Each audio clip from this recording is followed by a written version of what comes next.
Good morning, Bucknutters. Welcome to the Bucknuts Morning 5 here on Friday, September 28th, 2018, the eve of the Ohio State-Penn State game. I am Dave Biddle, joined by Jonah Booker for his regular Friday visit. JBook, before we get to what I really want to talk about, which is the game itself, let's get to this nonsense from yesterday when everyone seemed to come down with a case of fake outrage when it came to Ohio State releasing this graphic on Twitter with the caption, "Silence," in regard to the game at Penn State tomorrow. I mean, obviously, Ohio State was talking about how Penn State has a great atmosphere. Everybody admits that. They have a fantastic atmosphere for night games at Beaver Stadium, especially when they're playing Ohio State.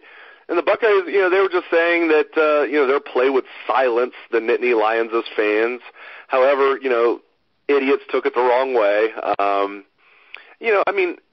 It's just people are acting like, how could Ohio State do this right after suspending Urban Meyer for looking the other way on domestic violence? The only problem, JBook, is Urban Meyer did not look the way on domestic violence. That is not what he was suspended for.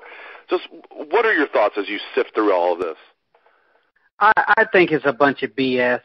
As you mentioned, it's a bunch of fake outrage from people who's trying to hang on to anything Ohio State related and trying to point the finger. I mean, the flyer was essentially saying Ohio State is going into the whiteout and they're trying to silence the crowd. The leap and the reach that people took to try to say this is Ohio State's subliminal message saying that they're trying to silence victims is completely outrageous. And the fact that people are trying to make that leaps and bounds, it does injustice to the people who's out there trying to do really good, legitimate work and trying to raise awareness to the situations that are at hand in our society. And taking something so far out left field compared to what Ohio State intent was doing is just completely ridiculous. I mean, for goodness sake, ESPN Around the Horn did a 7-minute segment on this talking about how Ohio State is tone deaf. I know Brenda Tracy jump-started it yesterday morning. Yahoo, USA Today was just running with the story. It's just completely ridiculous. And the fact of the matter is people in society today are sick and tired of the fake outrage from people who are claiming that somebody is offending them. I mean, my goodness, everything doesn't have to offend people, but it seems like it does. And people take to the social message boards and Twitter and they rant away and act like they're upset about something when the fact of the matter is because it's Ohio State, people are going to run with it. I mean, Ohio State announced yesterday that 40 of their football players had a 3.0 or higher GPA. You didn't hear a peep about that from the national media. I mean, everybody wants to talk about how Urban Meyer supposedly is running a renegade program and covering up this and covering up that, and everyone who's close to the situation knows that is totally not true. And the fact that Ohio State is exceedingly the expectations when it comes to scholar athletes, you don't hear a word about it. And that's the double standards that really rubs Ohio State fans the wrong way. It's one thing to say, okay, Ohio State made a complete blunder, a complete error here. And I was one of the people out front that said Ohio State PR did a terrible job handling the entire situation through the suspension and the domestic violence allegations on how they handled their message.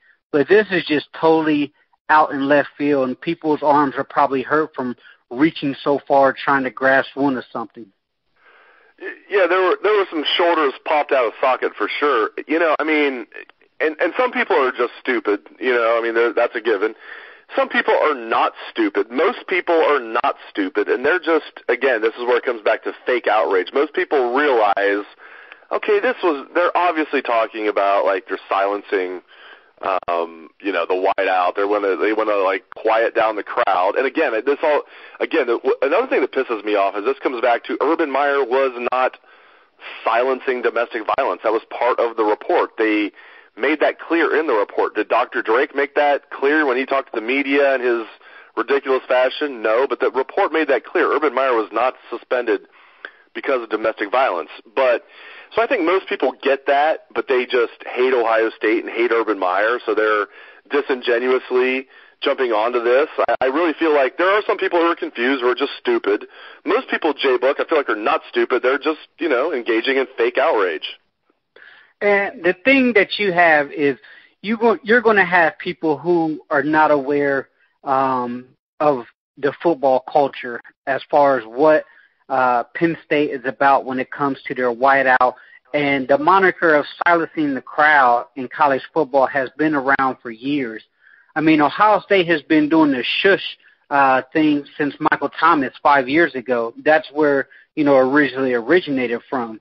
And Ohio State wide receiver unit has, piggyback off that throughout the years. And it's not like this is the first time Ohio State has done it. They used the same type of flyer 2 years ago when they went to Penn State. So it's not like, Ohio State is deep down trying to, thumb their nose at the national media and domestic violence victims. Like it's totally not the case. And the fact that this even blew up the way it did is it's ridiculous. Let's talk about some football now.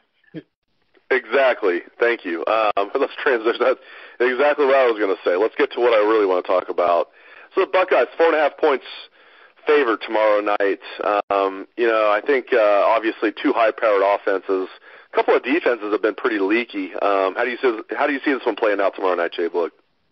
I think it's going to be a high-scoring affair, shootout. Last I saw, the over-under was 70 points. You have the number one and number two scoring offense in college football, 54 and 55 points a game. Both teams have shown the ability to light up the scoreboard at will at times. Both teams, as you mentioned, have shown to have major flaws in their defense. I think it's going to come down to who can stop the run and who's going to be able to eliminate the big plays. It's going to be a tall task for the Ohio State defense, especially that linebacker crew. Billy Davis, he's under tremendous heat right now. I mean, the Ohio State fan spotlight is on him right now. We've seen it in years past. It was on Withers when he was here. It was on the offensive line and stud when he first arrived, and Zach Smith and his wide receiver unit is not performing up to standards. And right now, this defense is not performing at a silver bullets type standards that this university has set for years past. Now, you're on the big stage. All eyes are on you. The lights are bright. This is a top 10 matchup. Big Ten East is potentially on the line. If that unit doesn't come out and play at a high level, the drum is going to get even louder for Billy Davis. So I think this team, they're going to show up. If they can make a couple key stops or force a couple turnovers, I think that's going to be the difference. But they absolutely have to slow down McSorley and Miles Sanders in the running game. Last thing, this offense has been electric, and last week, Urban Meyer, when he was back on the sideline, seemed to let Ryan Day and Kevin Wilson do their thing.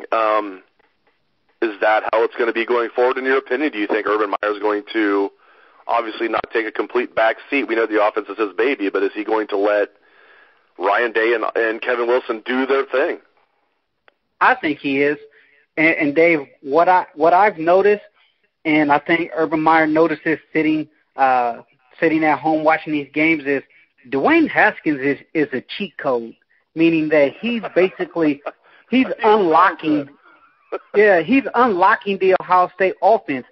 In years past, with no disrespect to J.T. Barrett or Braxton Miller, what do we say? There's a ton of talent, but it always felt like this offense was never humming at its highest potential, meaning that all the talent is getting involved. What you have in Dwayne Haskins is a guy who is extremely accurate with the football, and he's a distributor. You're seeing it all across college football. I think you're starting to see a transition from the spread guys really can't win you those big games, especially when you're trying to win top 5 matchups come playoff time. Look at Alabama with Tua. Jalen Hurts was, winning ball games left and right, but he's another cheat code. He's really unlocked Alabama's offense and took it to a new level. You're seeing that Clemson, they ran out Kelly Bryant for the freshman sunshine, And what does he bring to the table? He's in a similar mode of Dwayne Haskins and Tua, where he can sit back there in the pocket, make every throw, distribute the ball to his playmakers. So right now at Ohio State, you have that. You have the guy who is a premier passer, and what you're seeing is a high-flying, dynamic offense, and it makes it extremely tough to stop, because if you try to load the box up on Ohio State and try to slow down the run game with Weber and Dobbins, or you try to blitz the lights out of Dwayne Haskins, he gets the football out of his hands so fast that he can make you pay. His accuracy on the deep ball is ridiculous, and he's throwing that ball in about 2 seconds, 2.5 seconds. That ball's coming out fast. And if he gets it out and those wide receivers get a step, they're going to make you pay. So right now, Urban Meyer, I think he's just trying to step into the situation and say, hey, this is the number 2 scoring offense in all of college football. I'm just going to step back, let you guys continue to do your thing. I'll oversee everything as a CEO of what we're trying to do here, make the tough decisions. But when it comes to generating the plays and what we want to do as far as game flow, I believe he's going to continue to let Ryan Day and Wilson manage that aspect of the offense. Great stuff as always from Jonah Booker. Thank you very much, JBook. You can catch him on Twitter, of course, at JBook37. Thank you very much, Jonah Booker. Thank you very much to all the listeners out there for tuning into the show. I appreciate it. I hope you have a great day and a great weekend. Enjoy the game tomorrow night, Bucknutters. We'll try the Buckeye swag, best damn band in the land.